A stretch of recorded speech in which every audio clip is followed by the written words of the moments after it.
Amigos y amigas, ¿qué tal? ¿Cómo están? Una vez más, la bienvenida para ustedes que nos siguen cada semana en este espacio de diálogos con Franz Barrios. Y como cada semana, pues nos acompaña el analista, el doctor Franz Barrios Villegas, para pues analizar, reflexionar sobre varios temas. Los saludamos. ¿Cómo está, doctor? Un gusto. Bienvenido al programa. Carmen Rosa, un saludo cordial y para usted y la audiencia.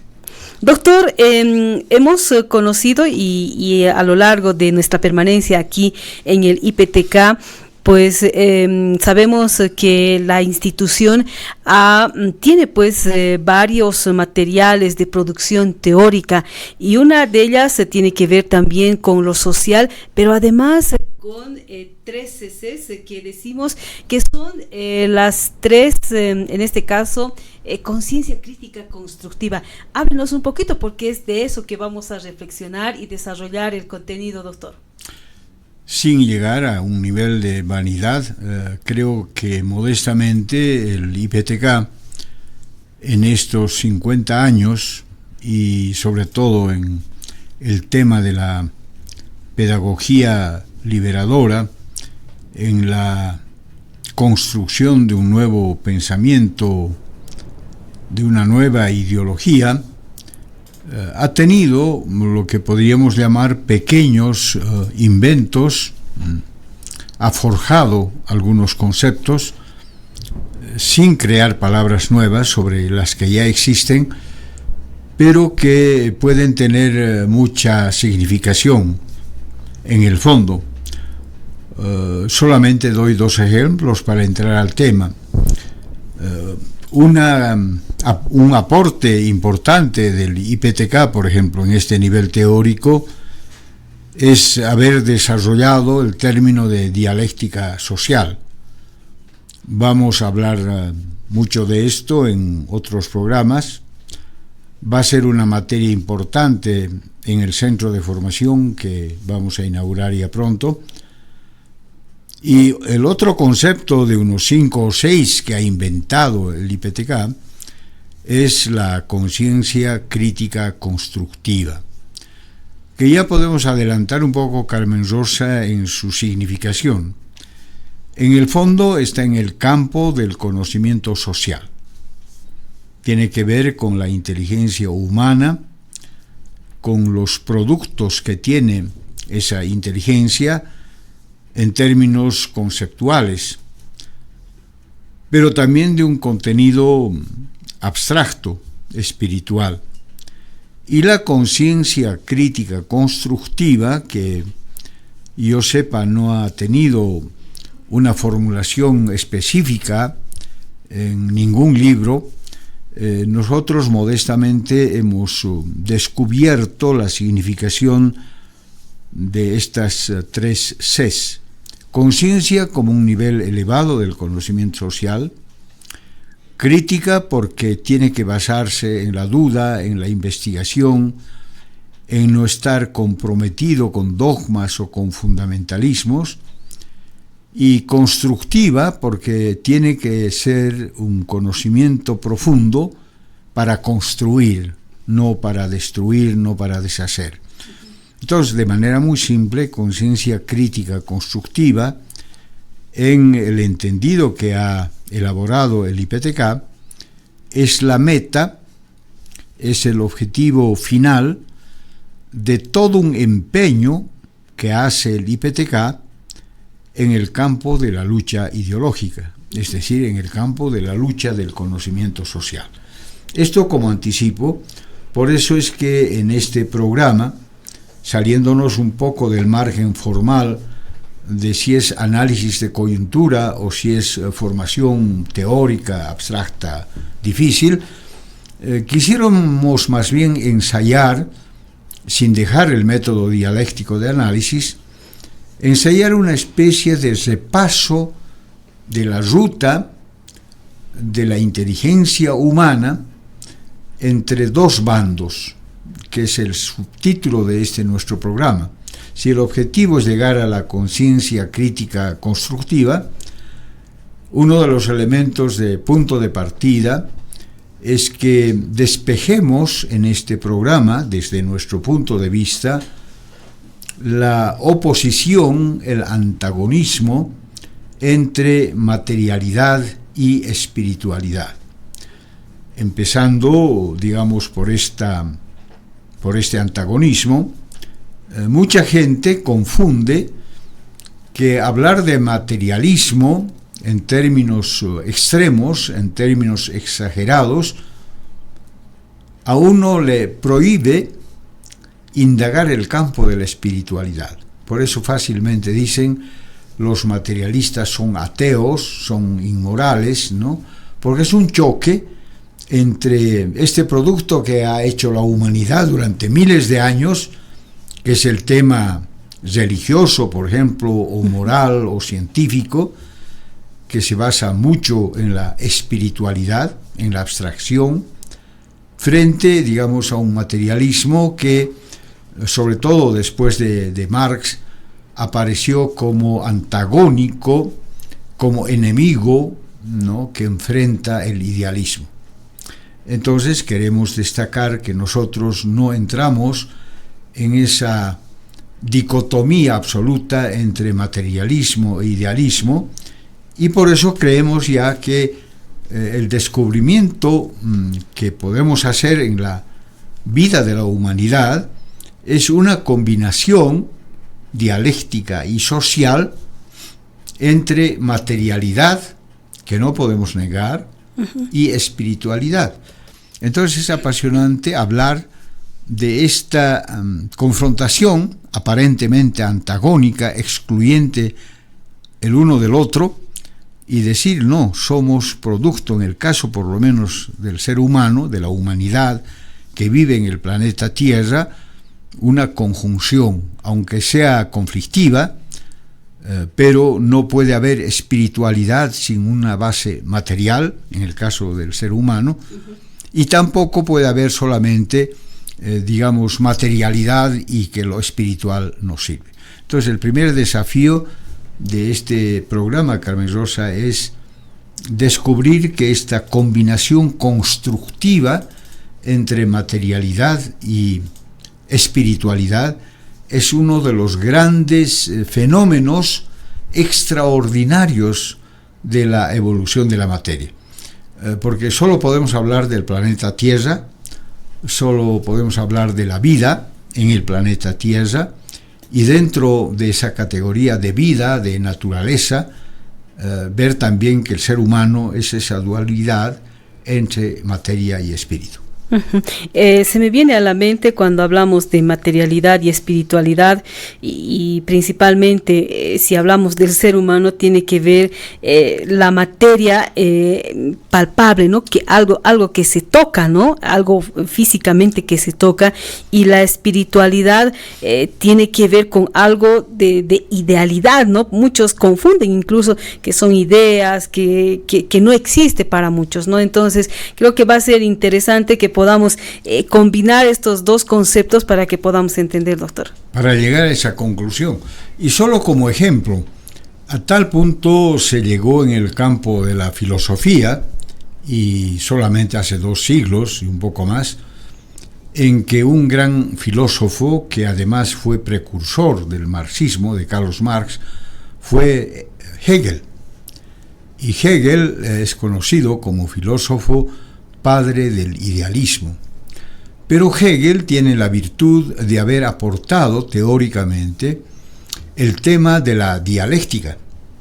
Todo el mundo, usted ha debido oír muchas veces, habla de Hegel como inventor metodológico de la ideología, cuando dice tesis, síntesis, ¿no?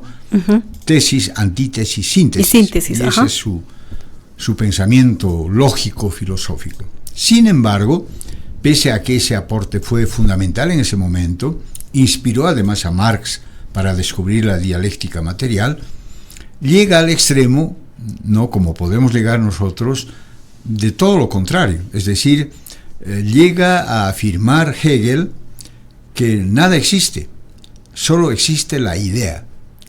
Por eso se llama el padre del idealismo. Y él dice un absurdo que sería para nosotros en este momento, que es la idea la que ha inventado la materia. O sea, todo esto que existe es pura apariencia, es casi una elucubración del cerebro humano, de la idea. Entonces llega al idealismo absoluto. Y eso no puede ser. Entonces justamente Marx habla de que hay que poner de cabeza a Hegel, a la filosofía hegeliana, a la dialéctica hegeliana, y dice no, la materia determina la idea, pero la idea también influye en la materia. Entonces el materialismo surge como una respuesta con Marx al idealismo de Hegel. Para que vea lo que usted dice, es una lección que hemos aprendido y que ahora queremos simplificarlo, hacerlo comestible, por decir así, esto que parece filosóficamente una cosa difícil. Y la pregunta seguramente se están haciendo mucha gente, ¿y para qué nos sirve todos estos conceptos en la vida, no? ¿Para qué nos sirve, por ejemplo, el ver estos conceptos para la sociedad, doctor? Yo creo que es fundamental. Hago siempre personalmente comparaciones, ¿no? Nadie le da la importancia, por ejemplo, a la comida, pongamos un término simple, o al oxígeno, dos ejemplos muy simples, ¿no? Y sin embargo, toda nuestra vida, durante las 24 horas del día, hablando ya de la persona, dependemos del oxígeno. Y nadie se preocupa si hay oxígeno, no hay oxígeno, qué es eso, o como de la comida. Entonces incluso hay una especie de avance teórico, discursivo, de la gastronomía, por ejemplo, que está muy bien, ¿no? Los platos, la variedad, y si uno es más profundo habla de las vitaminas o de los elementos perniciosos que pueden haber en la comida, ¿no? Pero nadie profundiza el elemento fundamental, oxígeno o comida, como parte determinante de la vida. Yo no digo que habría que hacer filosofía de la comida o del oxígeno, pero por lo menos la inteligencia humana, y eso se debe a distorsiones ideológicas dominantes, debería preocuparse por aquellos elementos que determinan nuestra vida las 24 horas del día. Esa es la intención. Cuando descubramos conciencia crítica constructiva o la dualidad del ser humano, que es un componente combinado de materialidad y espiritualidad, estamos hablando de cosas nuevas.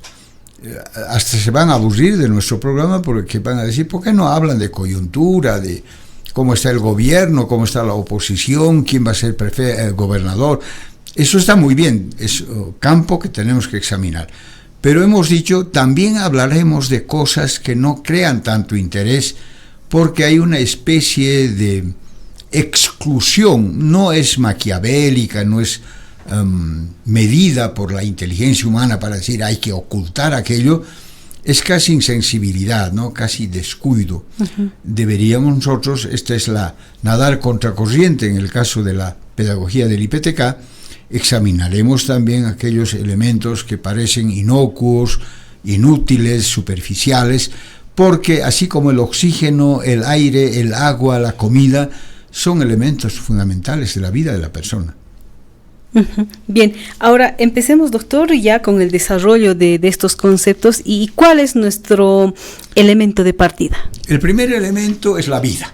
¿Ya? O sea, una cosa excepcional. Personalmente yo no creo en los llamados milagros, no creo que sea una invención que apareció solamente en la Tierra, un bichito que se llama vida, ¿no? Lo extraordinario de la evolución de la materia, que tiene movimientos dialécticos en su composición, ¿no? Hay un movimiento mecánico, físico, químico, biológico, y entonces la ciencia ha descubierto que la materia tiene como un elemento fundamental el movimiento evolutivo de la materia, o sea, se va transformando en su forma y en su esencia, pero con los mismos elementos que conforman la materia. Y un salto excepcional que hasta donde se conoce no se da en Marte, en Júpiter o en otras galaxias, seguramente hay un ejemplo similar al de la Tierra. En la Tierra aparece un fenómeno evolutivo de la materia que la ciencia ha denominado la forma social de la materia. O sea, de la forma biológica, que es lo que vamos a hablar al hablar de vida, que es materialidad pura, ahí no hay espiritualidad, digamos. En esa forma biológica de la materia, bio es porque es vida, es lo que vamos a examinar. En el caso específico de la Tierra, esa vida, y mire la edad que tiene la vida, bueno, se estima, ¿no?, porque no hay certidumbre, 3.800 millones de años es que existe la vida sobre el planeta Tierra, porque el planeta Tierra apareció, también es una suposición, una estimación, hace 4.500 millones de años. Antes era un planeta que giraba alrededor del Sol, pero tenía una composición químico-física muy extraordinaria como planeta, y aparece el planeta Tierra enfriándose, conformando, digamos, materia orgánica, los cerros, las piedras, las montañas y el agua en esa combinación, y conforma la Tierra. Esa edad de la Tierra se calcula en 4.500 millones de años, o sea, no es de ayer, ¿no? Es mucho tiempo. Pero después de esos 4.500 millones, en la combinación dialéctica de la materia, mecánica, física, química y biológica, aparece la vida como una forma, no digamos superior, pero como un resultado de la dialéctica material, física, química y mecánica. Y ahí se da la edad, hace 3.800 millones de años. Esa materia inorgánica, materia pura, física, química, le sucede algo por las condiciones que tiene el planeta Tierra y aparece un nuevo fenómeno material que se llama la forma biológica de la materia. Su edad, 3.800 millones de años. Pero entramos en terreno inclusive, ¿qué significa ese mundo biológico? Esa forma biológica de la materia, la vida. Mire la materialidad de la vida. Es producto dialéctico de 5 elementos materiales que se combinan por las condiciones especiales que tiene el planeta Tierra, por eso seguramente no hay en Marte, en Júpiter, ¿no es cierto?, con 5 elementos extraordinariamente simples y de carácter material. La vida es una composición dialéctica material de glúcidos, que podemos entender como carbohidratos. Imagínense, es químico, ¿no? De proteínas, que son los aminoácidos. Pero además, digamos, las proteínas ya conforman una estructura celular, gracias a la presencia de las proteínas en esa combinación. Está el agua, que es eminentemente un elemento químico, H2O. Sí. ¿No es cierto? Los lípidos en realidad son grasas o aceites materiales que conforman membranas celulares, es decir, las células empiezan a cobrar membrana, piel, por decir así, de manera sencilla, y esos aceites y grasas conforman, por lo tanto, membranas que protegen a esas células, que son todavía unicelulares, y ya cumplen una tarea, los lípidos, las grasas, de comunicación intracelular. Mire, todo es un juego material, ¿no? De elementos, de glúcidos, carbohidratos, de proteínas, aminoácidos, de lípidos, grasa, de agua, químico, hidrógeno, oxígeno, y del ácido nucleico, es el quinto elemento, que es muy particular. Y el ácido nucleico, ahora ya conocemos por la ciencia, es el componente de ADN y ARN. Sí, entonces ya son moléculas que tienen, digamos, una característica que se repiten, por eso se llaman de herencia genética. Los genes, ADN, ARN, en esa composición con los 4 elementos, determinan la existencia de un nuevo elemento material que supera lo químico, lo físico, y aparece la vida. 3.800 millones de años se produce, por decir así, no en un día, ha tenido que ser un proceso muy largo, de miles de años, de millones de años, en que aparece la vida, solo en el planeta Tierra. Dígame usted, Carmen Rosa, ¿no es una cosa maravillosa que en el planeta Tierra, un granito en el universo, ¿no es cierto?, aparezca un fenómeno tan particular? Seguramente hay también vida en otros planetas, no vamos a discutir eso, pero en el caso concreto de la Tierra, la vida es un elemento excepcional, producto de la dialéctica biológica de la materia, con esos 5 elementos que constituyen la vida. ¿Qué le parece?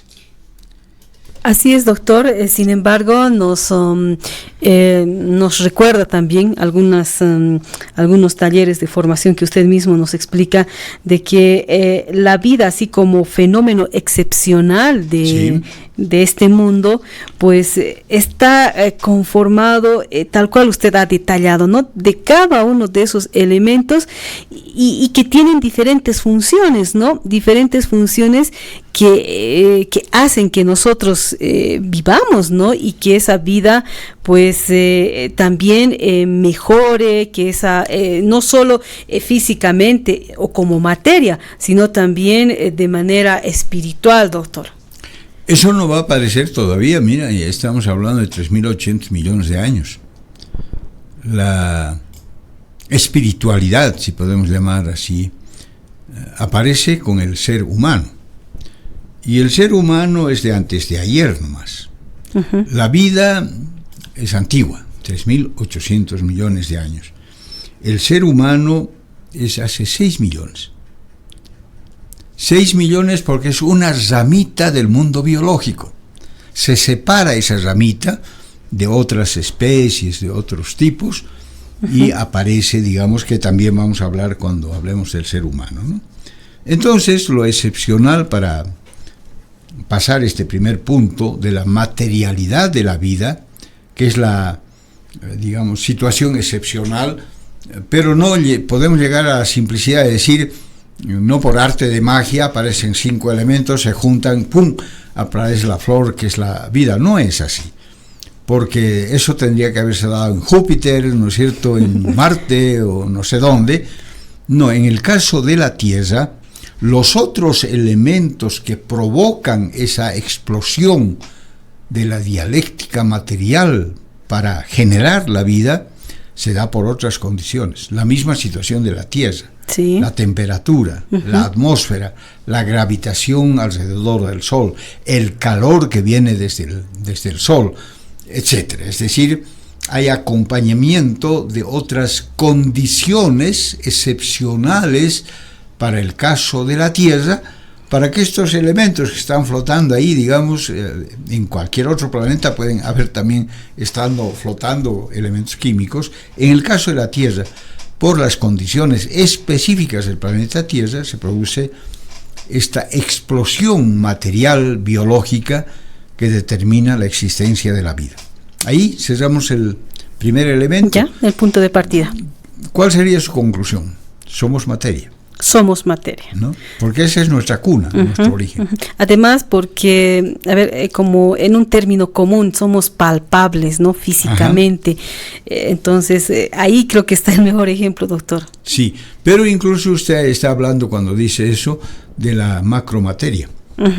Porque hay materia invisible, ¿no?, intangible, el átomo, la célula. Sí. Pero quedamos ahí, el ser humano.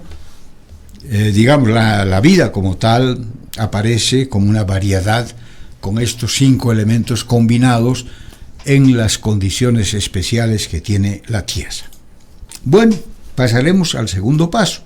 ¿Ya? De eso que es vida, que es naturaleza en la Tierra, en esos 3.800 millones de años, la materia sigue combinándose, pero ya como vida, ¿no?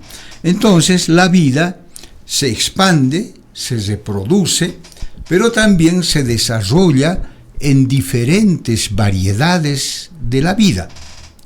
Entonces aparece lo que llamamos el reino vegetal, el reino animal, ¿no es cierto? Y ya también va a aparecer el hombre, por decir algo. Y eso uno se da cuenta, pero no podemos profundizar ya mucho más aquello, a la combinación dialéctica de elementos según las circunstancias. Sobre todo en la teoría científica ya se dice que, por ejemplo, el salto de la materia vegetal a la materia animal es una transformación de células y de movimiento. Porque los vegetales, simplificando, ¿no?, son pasivos, es decir, viven recibiendo las condiciones para vivir, una planta. Si no hay agua, se seca. Si no hay viento, no. Si no hay fotosíntesis con el calor del sol. Esa es una característica, digamos, de lo que es la vida vegetal, que en el mundo nuestro, digamos, es tan variado, ¿no es cierto? En miles de especies vegetales, de las plantas, podríamos llamar así. Pero es un juego celular también infinito bajo ciertas condiciones.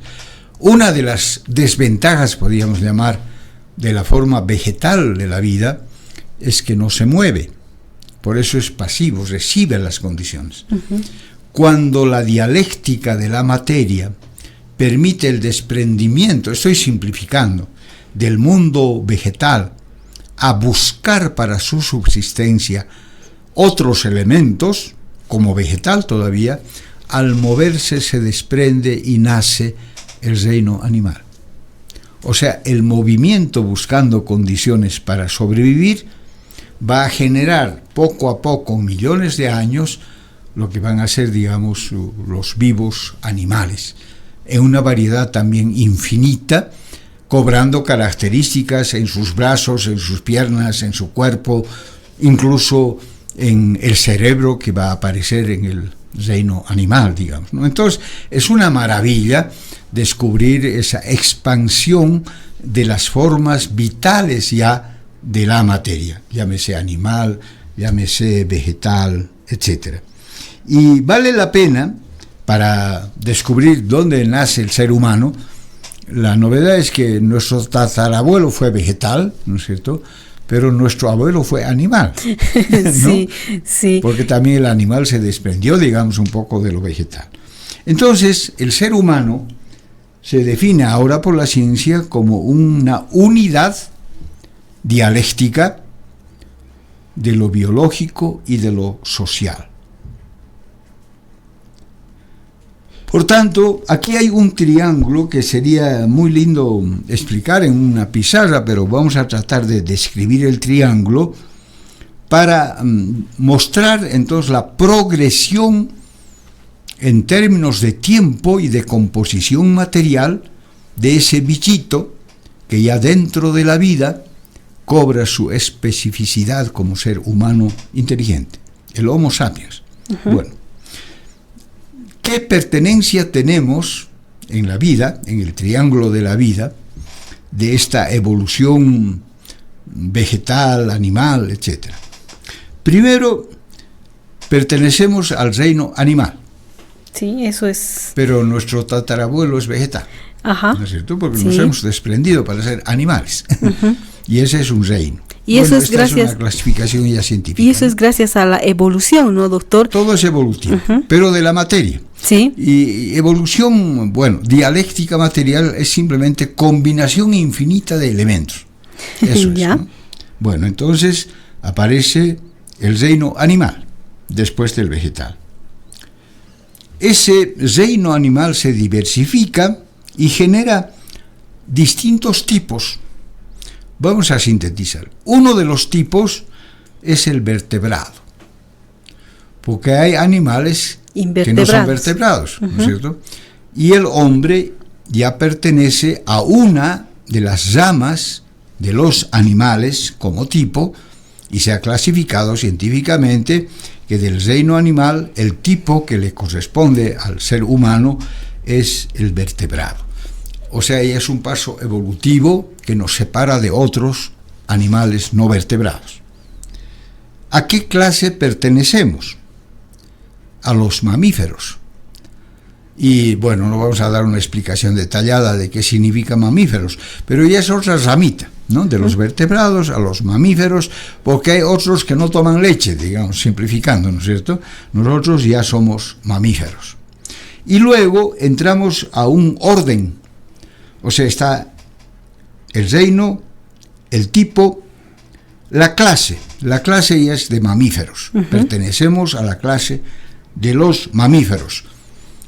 Y luego, el paso siguiente evolutivo ya es el orden. ¿A qué orden pertenecemos? A los primates. Los primates ya tienen piernas, ya tienen brazos, ¿no? Se cuelgan de los árboles, etcétera, ¿no? Nuestros hermanos, primos, hermanos, ya son los monos, digamos, ¿no? Primate. De esos primates, antes nos enseñaba en el colegio incluso, pero dudando, yo me acuerdo en el colegio que nos hablaban de los monos, pero ¿cómo vamos a ser, no, descendientes de los monos? Aunque nuestra cara mucho se parece, ¿no? Pero ya ahora, porque la ciencia ha avanzado tanto, los primates, que son una variedad grande, tienen una rama especial. Y esa rama especial de los primates constituye una familia, en términos técnicos, ¿no? Entonces, orden, familia. En la familia están los homínidos. O sea, los primates son una cosa grande y de ahí salen los homínidos. Y esos homínidos, aquí empieza ya, mire, el tiempo de la evolución. Si estamos hablando de 3.800 millones de años de la vida, el homínido, los homínidos, con los parientes nuestros, los monos, nacemos hace recién 6 millones de años. Entonces los anteriores quiere decir que son más antiguos, ¿no? Somos relativamente medio jóvenes. De antes de ayer, ¿no? 6 millones a 3.800 millones, imagínense. Pero de los homínidos, ¿no? Aparece el género Homo. El Homo es un género de la familia homínidos. Y del género Homo hay una chispita que entra en el cerebro de estos homos, de estos homínidos, ¿no? Y esa chispita es la inteligencia, que tienen también en mínima cantidad en nosotros, va también apareciendo de a poco, pero ya en el caso de la especie del género Homo, aparece el Homo sapiens, y el Homo sapiens es apenas de 200.000 años. Imagínese la distancia evolutiva de 6 millones de años de la familia homínidos a 200.000 años de la especie Homo sapiens. Entonces un poco esa es la genealogía, el árbol evolutivo desde los genes, desde estos 5 elementos constitutivos de la vida, que el ser humano es la cúspide de una evolución biológico-material, pero en ese momento en que aparece el Homo sapiens, sapiens significa inteligencia, hace 200.000 años, es que cambia la vida. Entonces, la extraordinaria creación de la dialéctica de la materia en el caso del planeta Tierra es que con esa vida evolutiva de la forma biológica nace una cúspide que somos nosotros los privilegiados, ¿no? Que tenemos una inteligencia más desarrollada. Además, vamos a entrar al capítulo, todo eso es material. Con la inteligencia es que vamos a dividir qué es lo material y lo espiritual. Y además con todos estos detalles y del camino recorrido que, bueno, ha tenido que pasar, doctor, pues nos damos cuenta que tenemos claramente identificado, ¿no? sobre todo el desarrollo de la inteligencia de los seres humanos nos diferencia de los demás seres vivos, ¿no? que existimos en este planeta, en este mundo, ¿no? Entonces, como conclusión podemos decir que esa es nuestra diferencia, ese es el camino que se ha recorrido en esta, para muchos, y muchos dirán, una teoría evolucionista, doctor. Totalmente. Y ahora ya no hay miedo de aceptar esa teoría, ¿no? Pero antes era un pecado, ¿no? Era ofender todo lo que la humanidad pensaba. Pero desde que apareció la ciencia y fue descubriendo, y apareció Morgan, ¿no es cierto? Y apareció Marx y otros teóricos, la cosa se fue complicando, pero ahora sí ya tenemos un panorama mucho más amplio desde el punto de vista del conocimiento desarrollado, que se llama científico. O sea, nuestra inteligencia ha trabajado muchísimo, pero no hace millones de años, sino hace solamente 60, 70 mil años, 200.000 dicen algunos cuando aparece el Homo sapiens. Y para entrar al tema ya, digamos, de la inteligencia humana, para entrar al campo de la espiritualidad, que tampoco se acepta fácilmente, vamos a hablar de un primer chispacito para ese salto del género Homo a la especie Homo sapiens, ¿no es cierto? Es que biológicamente, todavía estamos en la materialidad, los organismos primitivos, llamemos homos, homínidos, construyen materialmente. No es producto de inteligencia, no es producto del azar, digamos, ¿no? Sino es un resultado evolutivo, lo que se llama la sensibilidad biológica. O sea, el cuerpo humano, pongamos al cuerpo humano peludo, Homo sapiens, ¿no? Muy parecido al mono, pero también sus parientes, los monos, pero con mayor agilidad, con mayor importancia, el Homo sapiens, aparecen, digamos, signos de sensibilidad biológica. ¿Qué quiere decir eso, Carmen Rosa? Sensibilidad biológica. Que el cuerpo material, al conectarse con las condiciones materiales del entorno, aire, calor, humedad, etc., genera en el mismo cuerpo material humano sensores.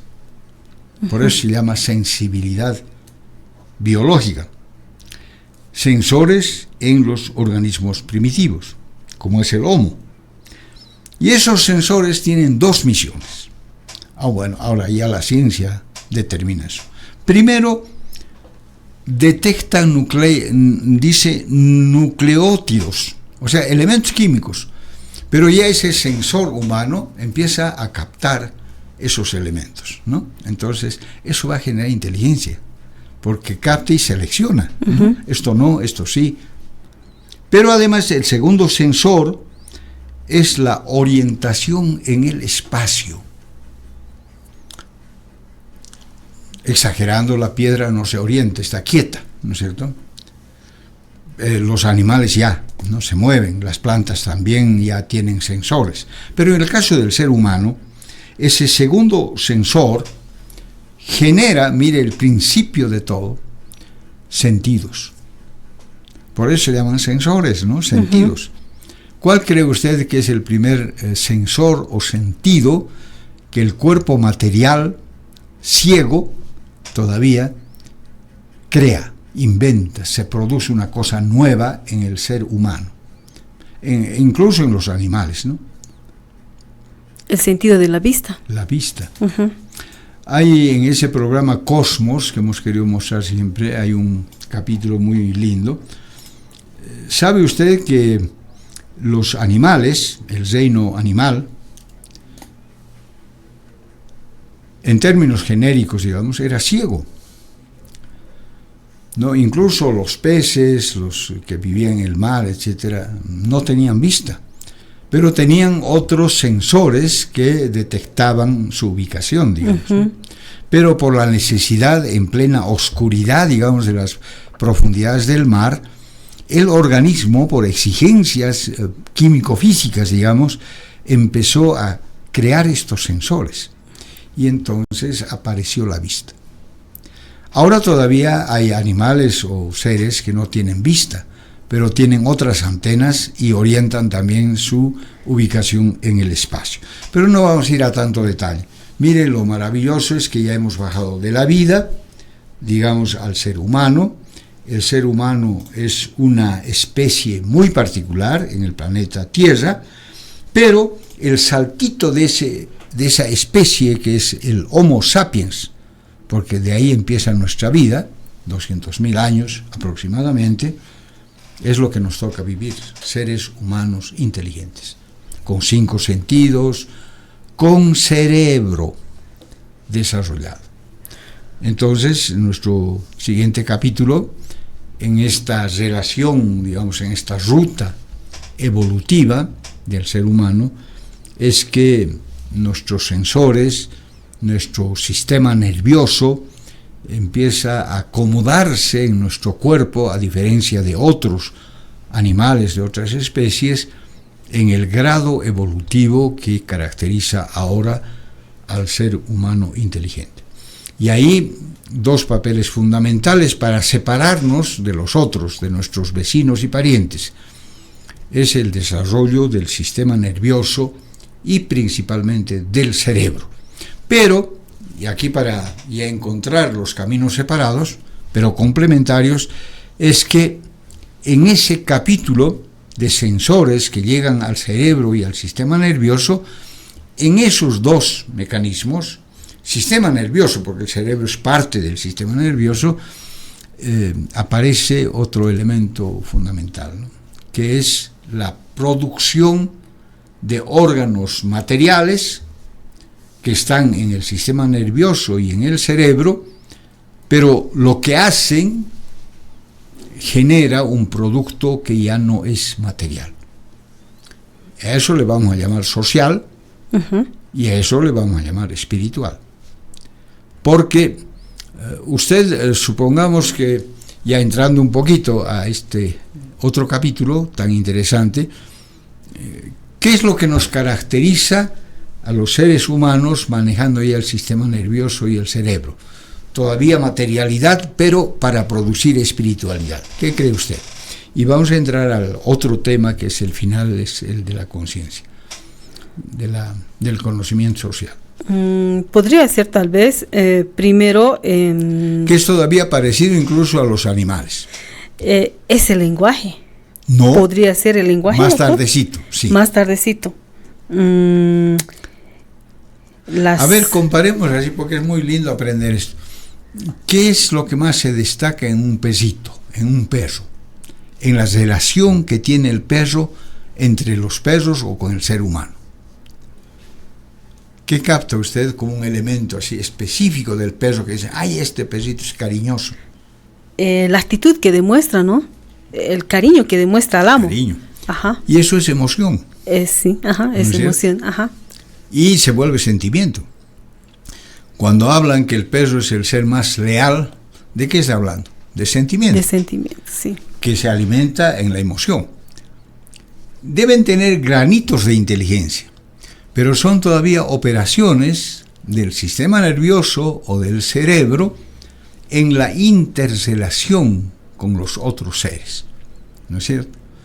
Por eso los animales, pero también nosotros que somos animales, empezamos a provocar una operación del sistema nervioso y del cerebro. También se dice que el estómago es el segundo cerebro del ser humano. Emociones, sensibilidades, o sea, respuestas a eso que decíamos de los sensores, ¿no? Entonces son reacciones de contacto con el entorno. Y eso va a provocar una nueva creación que luego se va a volver inteligencia. Entonces, la emoción, por ejemplo, debe ser, yo ya no soy tan especialista en una cosa así tan complicada, pero uno siente emoción, ¿no? Parece ser una combinación ya subjetiva, mandada desde el cerebro, de relación próxima, ¿no? Una cosa es una persona con la madre o con la suegra, ¿no? ¿no? Las emociones son diferentes. Entonces hay un contacto de seguridad, de supervivencia, de cariño, de alimentación, de todo eso, que genera en el cerebro humano y en el sentimiento, se dice incluso en el corazón, ¿no es cierto?, un afecto. La amistad, digamos, y la emoción ya son combinaciones un poco químicas, todavía biológicas del cerebro y del sistema, pero ya son particularidades. Por eso incluso el perro o el gato o el caballo, digamos, tienen también sentimientos, ¿no es cierto? Pero nosotros desarrollamos mucho más. Y eso se va a volver sentimiento. Y ese sentimiento va a generar en nuestro cerebro operaciones de millones de combinaciones para generar los primeros signos de inteligencia y de conciencia. El cerebro humano, por lo tanto, para hablar con sintetizar esto, Carmen Rosa, porque ya nos estamos acercando al tiempo de la hora, es que el cerebro, y más que el cerebro, pero sobre todo el cerebro, porque es el mecanismo más importante, el sistema nervioso que está en todo el cuerpo, o sea, nosotros sentimos, ¿no?, en la piel la sensibilidad del tacto, por ejemplo. El cerebro ya es un aparato biológico tremendamente complejo, que tendríamos que dedicarle otra hora para hablar del cerebro. Yo recomiendo, sobre todo, hay 4 o 5 libros de Eduardo Punset. Es un científico español que todavía vive, que se ha especializado en los temas biológicos, o sea, materiales y espirituales del cerebro humano. Entonces, resumiendo, el cerebro ya es la primera composición de materialidad y espiritualidad. ¿Por qué de materialidad? Pero no vamos a avanzar más. Solo algunos ejemplos. El cerebro humano, no sé si aquí tengo alguna... Sí, podemos... Aquí hay una cosa muy interesante, bueno, las curiosidades, ¿no? El 99.99% del cerebro humano, que es una cosa pequeña, ¿no es cierto?, está formado por 15 elementos químicos. De toda la tabla de elementos químicos que se tienen en el mundo material, 15 participan directamente en las funciones del cerebro, por 15 elementos. Mientras que el remanente de otros elementos está compuesto de otros 39 elementos químicos. En el cerebro humano se producen, ya sabe usted, el cerebro es sobre todo una fábrica que recibe neuronas, ¿no? Tiene neuronas. Pero uno no puede creer. Yo hasta ahora me resisto a creer lo que me dicen los científicos, ¿no?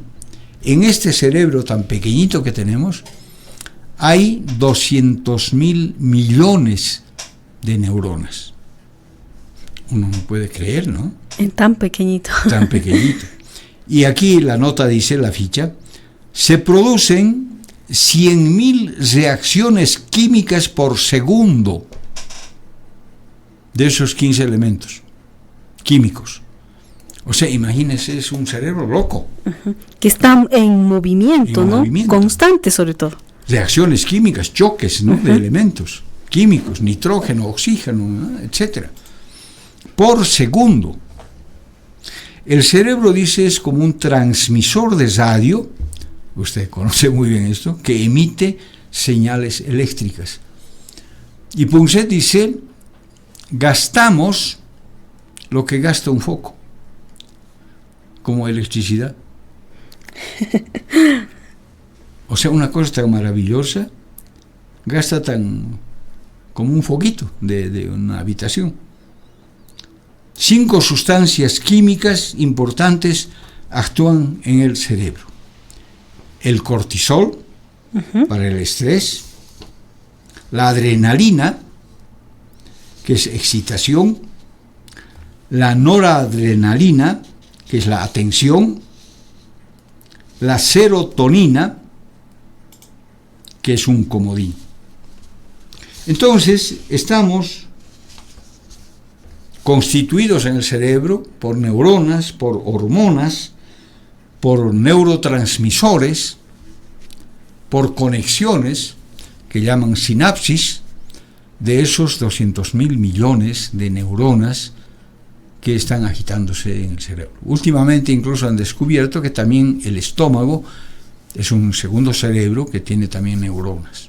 Mire, la maravilla, por lo tanto, para llegar a conocer a la conciencia crítica constructiva, es que cada uno de nosotros lleva una fábrica extraordinaria, compleja, diminuta, que determina esta primera combinación entre la materialidad físico-química, biológica, por lo tanto material, ¿no?, corpórea, digamos, pero con producciones que la inteligencia humana, esa capacidad cognitiva que tenemos, produce elementos que ya son de carácter espiritual.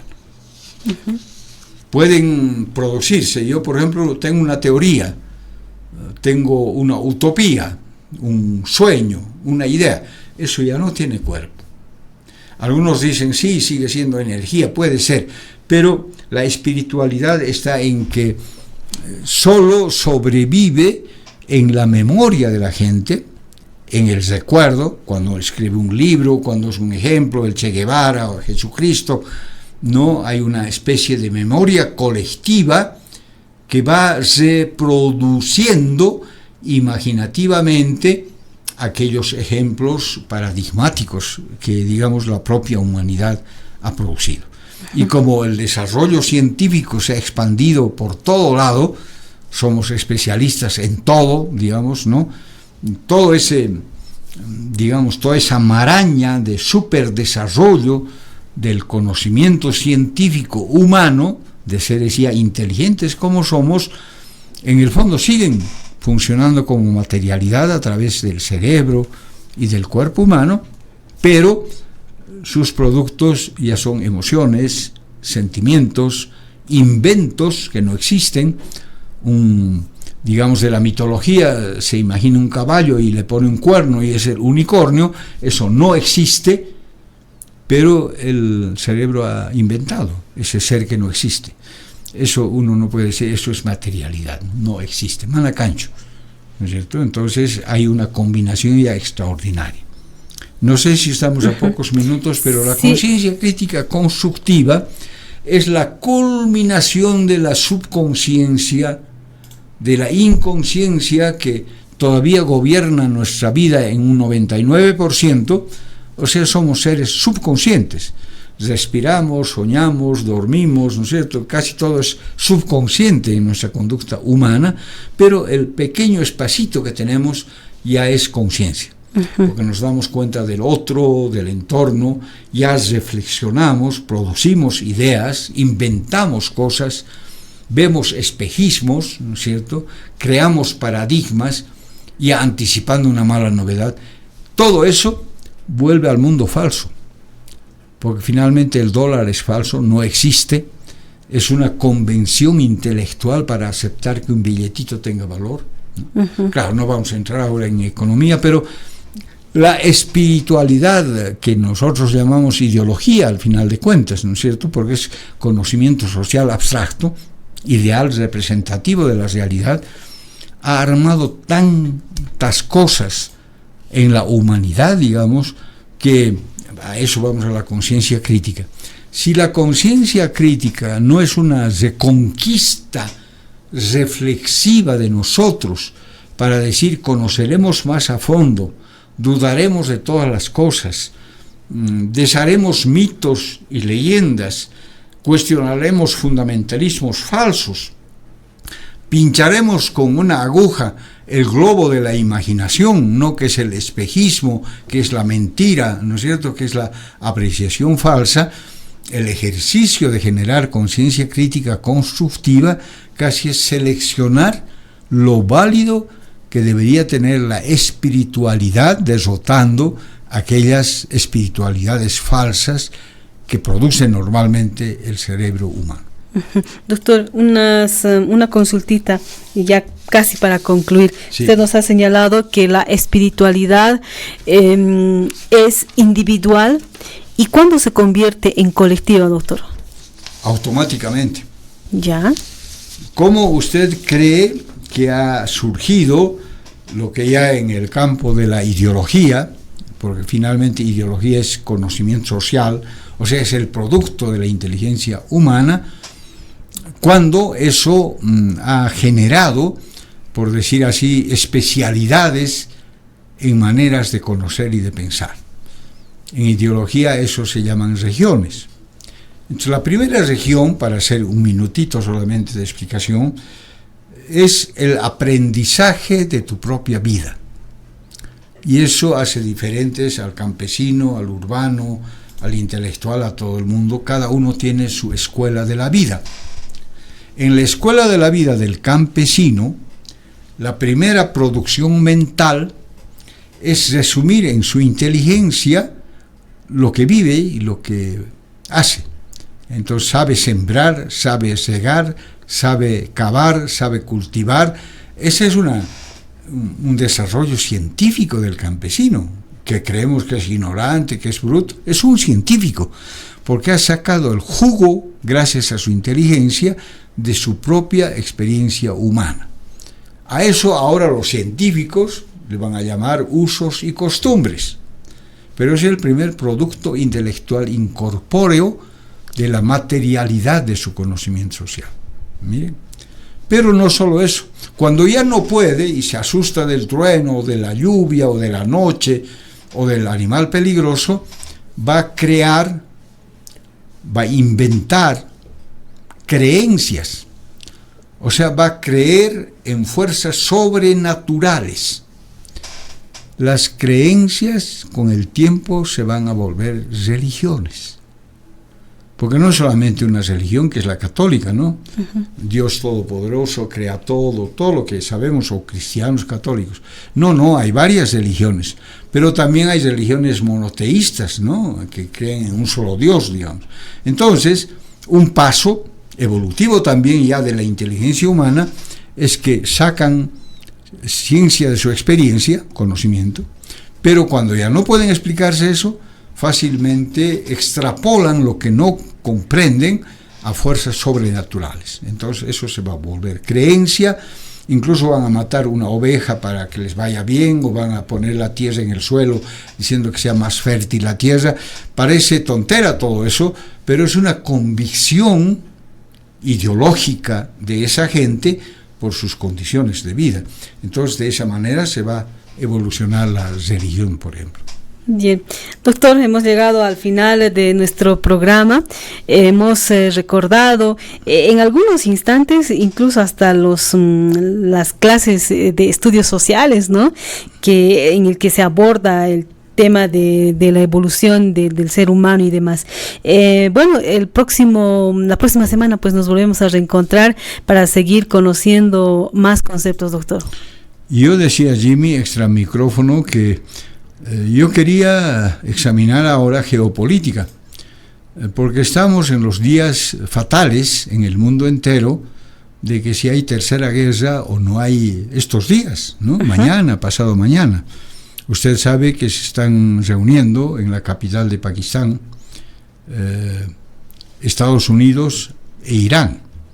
Irán ha planteado 10 puntos, Estados Unidos persiste en el dominio planetario, pero como la guerra no puede continuar porque la opinión mundial cree que está ganando Irán la guerra por una metida de pata de Estados Unidos e Israel, pero Estados Unidos ha dicho que si no llegan a un acuerdo, y esta mañana ha fracasado ya la reunión de diálogo que tenía entre los dos, la próxima puede ser, dada la locura de Trump, que arrasen con Irán, que lo pueden hacer en 24 horas, ¿no? Porque son el país más grande del mundo. Uh-huh. Pero ¿qué significaría aquello? Significa tercera guerra, ¿no? Entonces, pero no vamos a examinar eso, quisiéramos con mucho cuidado preparar un tema tan delicado para el próximo martes. Que sea así entonces, doctor. Muchas gracias. Hasta el próximo programa. Bueno, gracias, Carmen Rosa. Amigos y amigas, llegamos al final del programa. La próxima semana nos reencontramos con similar espacio.